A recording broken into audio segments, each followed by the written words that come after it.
So Samsung's back in the spotlight. And this time, it's not because of a new feature or leak, but because of one single color. Yep, orange. A bright orange Galaxy S26 Ultra render just hit the internet, and social media lost its mind. People immediately started saying Samsung copied Apple's new cosmic orange iPhone 17 Pro Max. But here's the twist. That image that went viral? Most likely AI generated. Still, the reaction says everything about how people view Samsung and Apple right now. It's crazy how fast a color can spark a debate. And honestly, calling Samsung a copycat here? That's kind of unfair. They've been using orange long before Apple made it trendy. The Galaxy S24 Ultra had a titanium orange version, and even before that, plenty of Samsung phones rocked similar shades. But timing matters. If Samsung drops an orange S26 Ultra right after Apple's orange iPhone, the comparisons are going to be unavoidable. It doesn't even matter who did it first. People will only remember who did it last. Still, Samsung doesn't need to rely on color trends to stand out. This brand has always led with personality, from deep reds to titanium silver to those calm mint tones. That's their real identity: bold, different, and not afraid to experiment.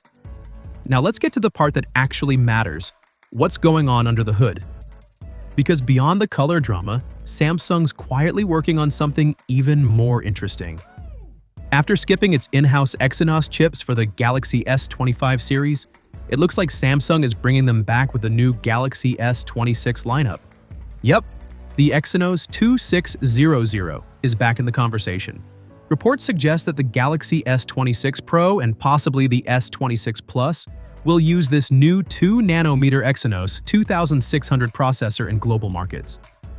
But for the US and China, those versions will stick with Qualcomm's latest Snapdragon 8 Elite Gen 5 chip, the same one that'll power the S26 Ultra.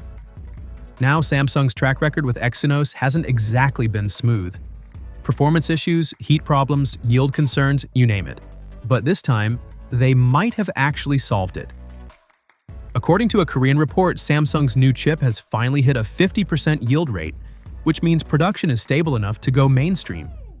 Plus, the Exynos 2600 comes with the Xclipse 960 GPU built using AMD's RDNA architecture. That's a big leap on paper. Basically, Samsung's splitting the lineup again. Snapdragon for the big markets, Exynos for everyone else.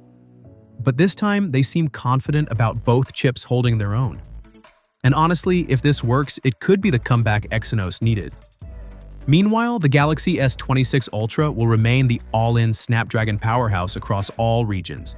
Thinner, faster, and with Samsung's usual top-tier build quality. So yeah, between the orange buzz and the chipset comeback, Samsung's cooking up something really interesting this year. Whether it's smart marketing or a risky move depends on how people react when the phone actually drops. But what do you think? Should Samsung double down on bold colors like orange or leave it behind and focus on performance? Drop your thoughts down below. And hey, if you want to stay updated as more leaks drop, make sure to hit that subscribe button. Big things are coming, and it looks like Samsung's not playing it safe this time.